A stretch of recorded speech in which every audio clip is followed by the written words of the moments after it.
August 17th, 1943. Two columns of dust rose on the winding roads leading to Messina, Sicily. One flew the Union Jack, the other flew the Stars and Stripes. Both commanders had driven their men to exhaustion for weeks, not to defeat the Germans, but to beat each other to the prize. George S. Patton sat in his command vehicle, pushing his driver to go faster. Somewhere on a parallel road, Bernard Montgomery was doing the same thing. The port city of Messina was the symbolic trophy of the entire Sicilian campaign. Whoever entered first would claim victory. Whoever arrived second would spend the rest of the war remembering this humiliation. And both men knew it. Patton's 3rd Infantry Division reached the outskirts of Messina on the evening of August 16th.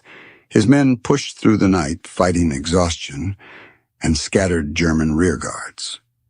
By dawn on August 17th, American soldiers were entering the city.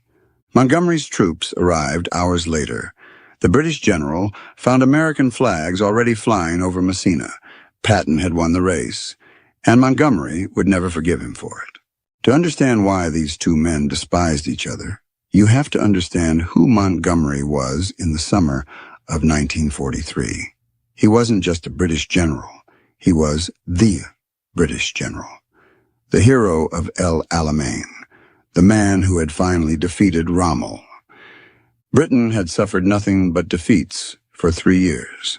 Dunkirk, Greece, Crete, Singapore, Tobruk. The British Army had been humiliated across 3 continents. Then Montgomery arrived in North Africa, and everything changed. El Alamein in October 1942 was Britain's first major land victory of the war. Churchill called it the end of the beginning. Montgomery became the most famous British soldier since Wellington.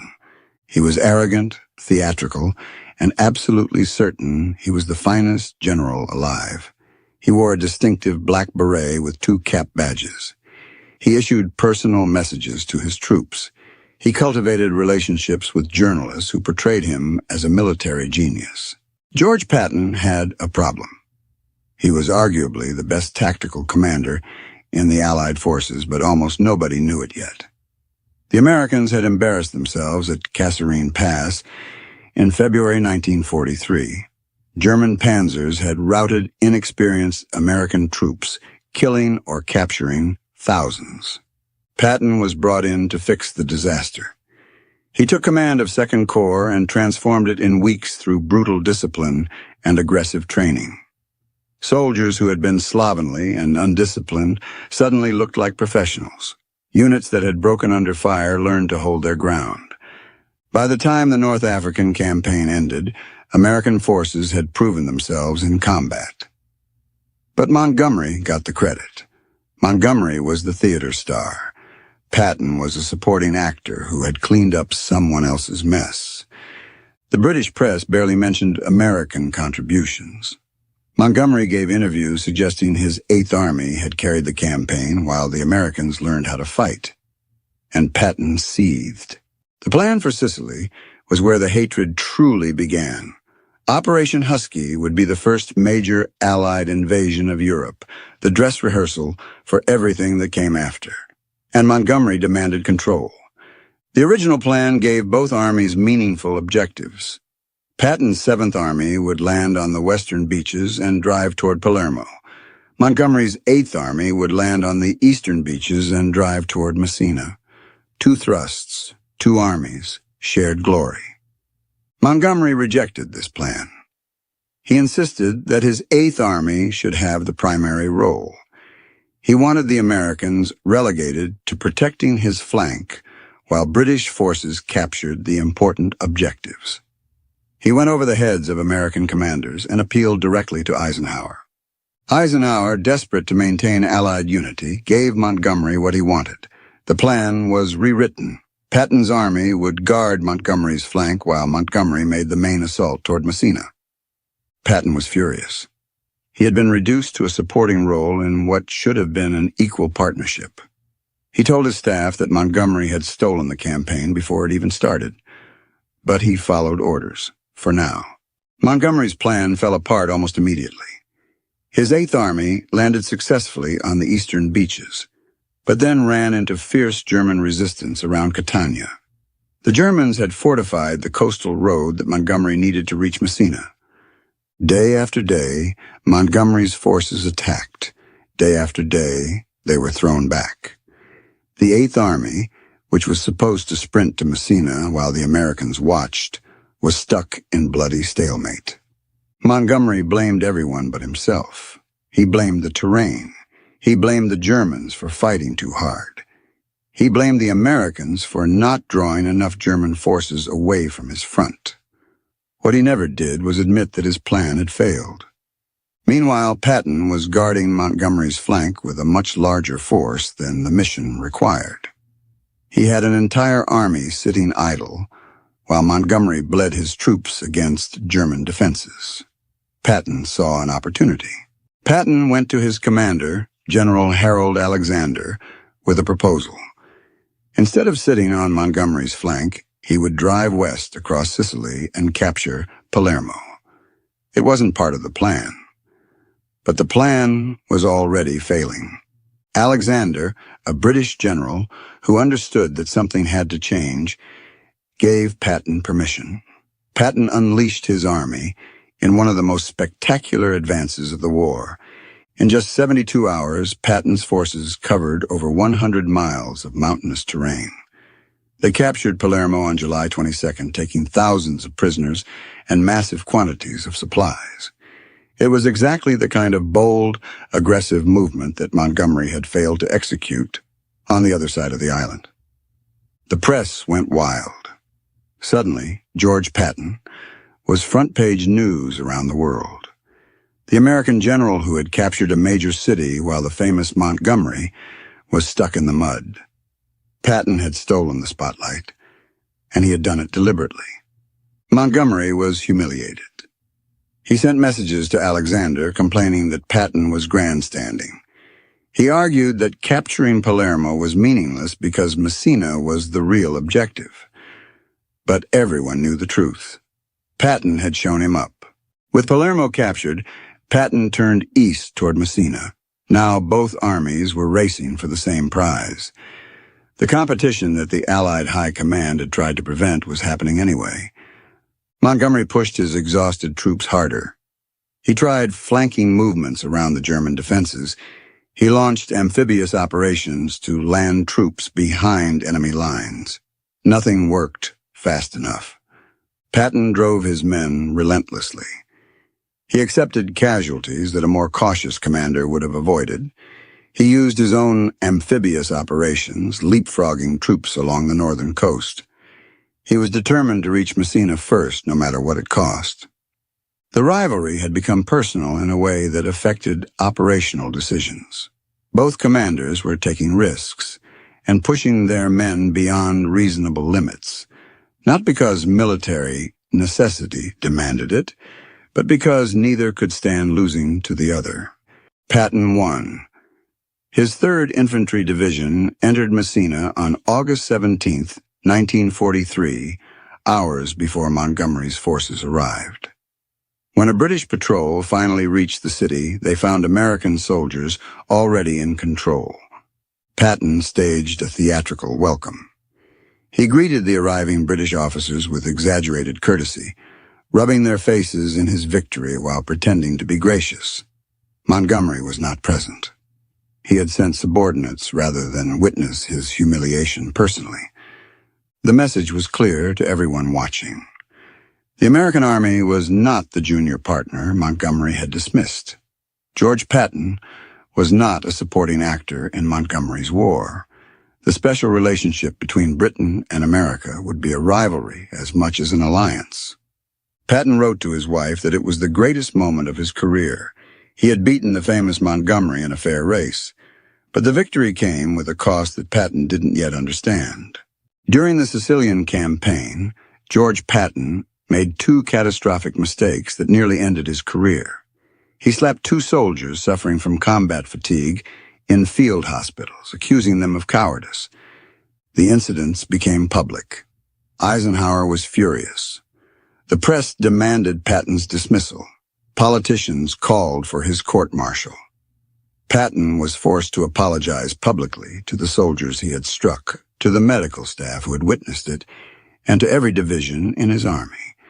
Eisenhower kept Patton in uniform because he believed Patton was too valuable to lose. But the slapping incidents gave Eisenhower a reason to sideline Patton when it came time to plan the invasion of France. Montgomery had his own complaints about Patton's behavior in Sicily. He told anyone who would listen that Patton was undisciplined, reckless, and unsuited for high command. The slapping incidents proved Montgomery right in the eyes of many senior officers.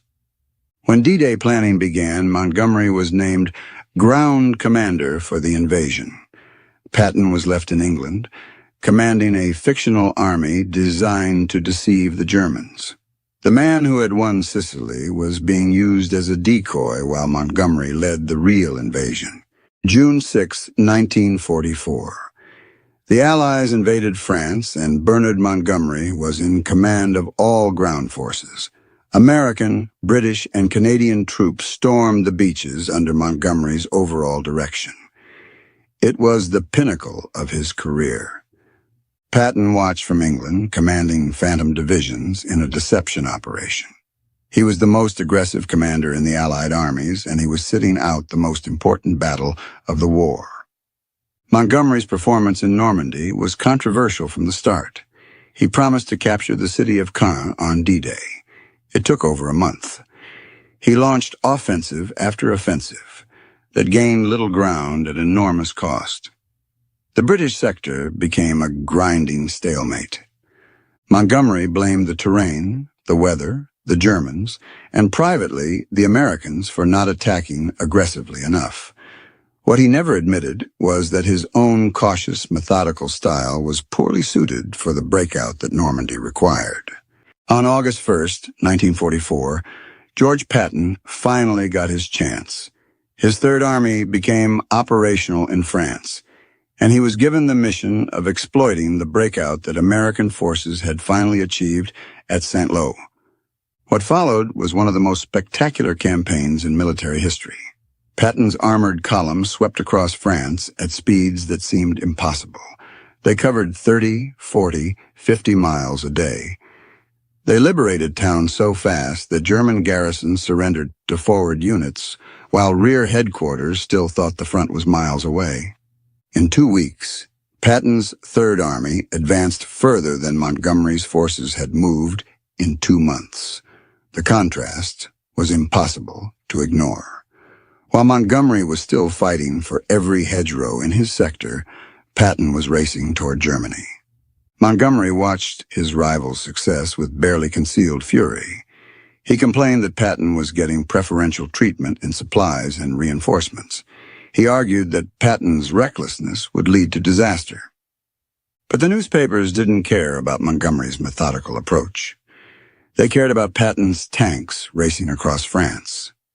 The American general was becoming the most famous Allied commander of the war. As Allied forces approached Germany, Montgomery demanded a change in strategy. He wanted all available resources concentrated for a single thrust into Germany under his command. He would drive straight to Berlin and end the war by Christmas. Patton wanted the opposite.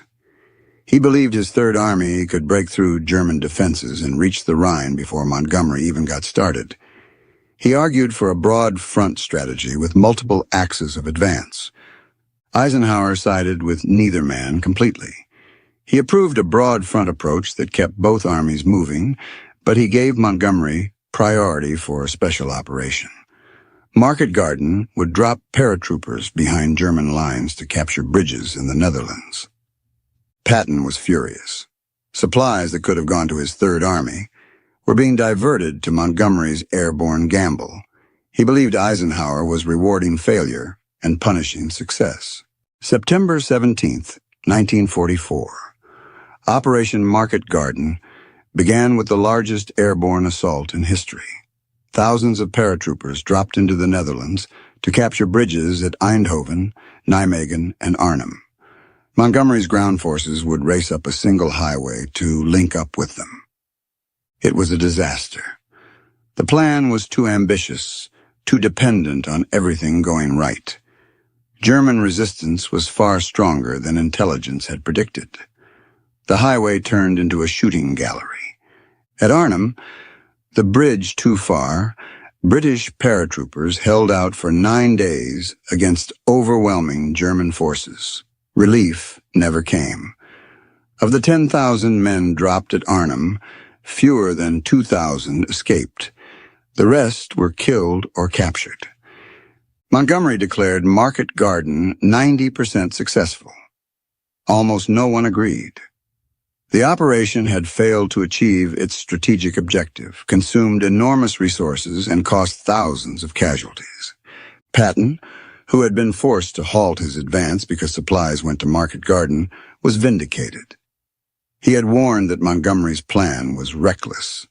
Now Montgomery's great gamble had failed while Patton's army sat idle for lack of fuel. December 16th, 1944. The Germans launched their last major offensive of the war through the Ardennes forest. American forces were caught completely by surprise.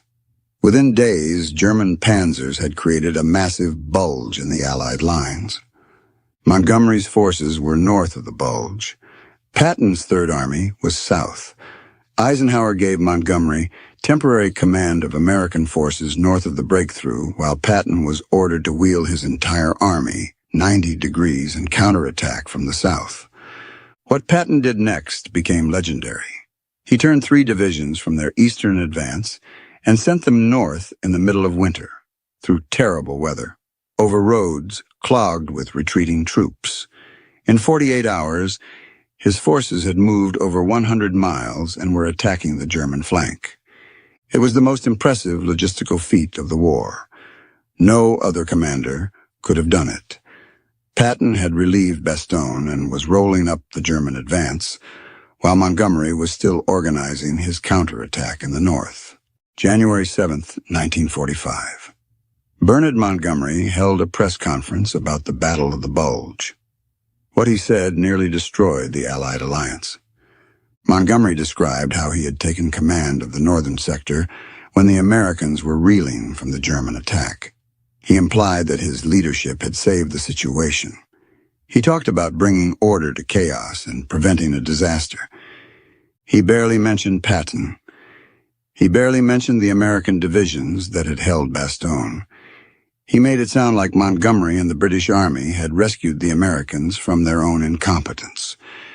The American press erupted. Patton was livid. Omar Bradley, normally a calm and diplomatic man, threatened to resign if Montgomery was given command of any more American troops. Eisenhower had to personally intervene to prevent the alliance from fracturing. Montgomery had stolen credit for the greatest American victory of the war, Patton's impossible march to Bastogne, the heroic stand of the 101st Airborne, the sacrifices of American soldiers across the Ardennes. All of it was minimized so Montgomery could claim the spotlight. The final months of the war brought one last humiliation for Montgomery. Eisenhower had planned for Montgomery's 21st Army Group to make the main crossing of the Rhine. Montgomery spent weeks preparing an elaborate assault. On March 7, 1945, soldiers from the American 9th Armored Division found the Ludendorff Bridge at Remagen still standing. They crossed immediately, establishing the first Allied bridgehead across the Rhine. Patton himself crossed the Rhine on March 22nd with a hasty assault that caught the Germans off guard. He called Bradley that night and added a request. He wanted Bradley to keep it secret until the next day so Patton could get more troops across before Montgomery's carefully planned operation began. When Montgomery launched his massive Rhine crossing on March 23rd, with airborne drops, naval support, and overwhelming artillery, Patton had already been across for a day. The newspapers couldn't help making the comparison. Montgomery needed an army group and weeks of preparation to do what Patton had done on the fly. The Patton-Montgomery rivalry wasn't just personal drama. It had real consequences for the war. Resources that should have gone to whoever could use them best were instead divided to satisfy both egos. Operations were launched not because they were strategically optimal, but because one commander couldn't stand seeing the other get the glory. Eisenhower spent enormous amounts of time and energy managing the rivalry instead of fighting the Germans. He made compromises that satisfied neither man and may have prolonged the war. Soldiers died because their commanders were more focused on beating each other than on beating the enemy. The race to Messina, the competition in Normandy, the arguments about Market Garden, all of it distracted from the mission. George Patton died on December 21, 1945, from injuries sustained in a car accident in Germany. He was 60 years old. He never got to write his memoirs, never got to defend his record against Montgomery's version of events. Bernard Montgomery lived until 1976. He wrote memoirs, gave interviews, and spent decades burnishing his reputation. He outlived almost everyone who could contradict him. In his memoirs, Montgomery wrote that Patton was good for pursuit, but not much else. Patton's diaries called Montgomery a tired little man who would have been fired in any army except the British. But memory has a way of finding the truth. Today, Patton is remembered as one of the greatest American generals in history. Montgomery is remembered as a capable but difficult commander whose reputation exceeded his achievements. Montgomery had more resources, more support, and more political influence throughout the war. He was given command of D-Day, while Patton led a fictional army.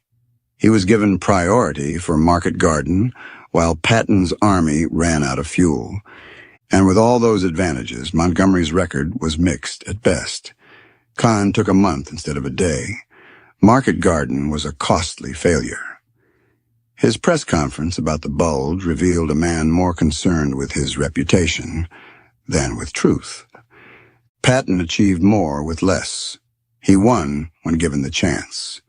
He was right about strategy more often than Montgomery. And he did it all while fighting not just the Germans, but a British rival who wanted him sidelined. That's the verdict of history on the greatest rivalry of World War II. The general who died young is remembered as a legend. The general who lived long enough to write his own story is remembered as something less.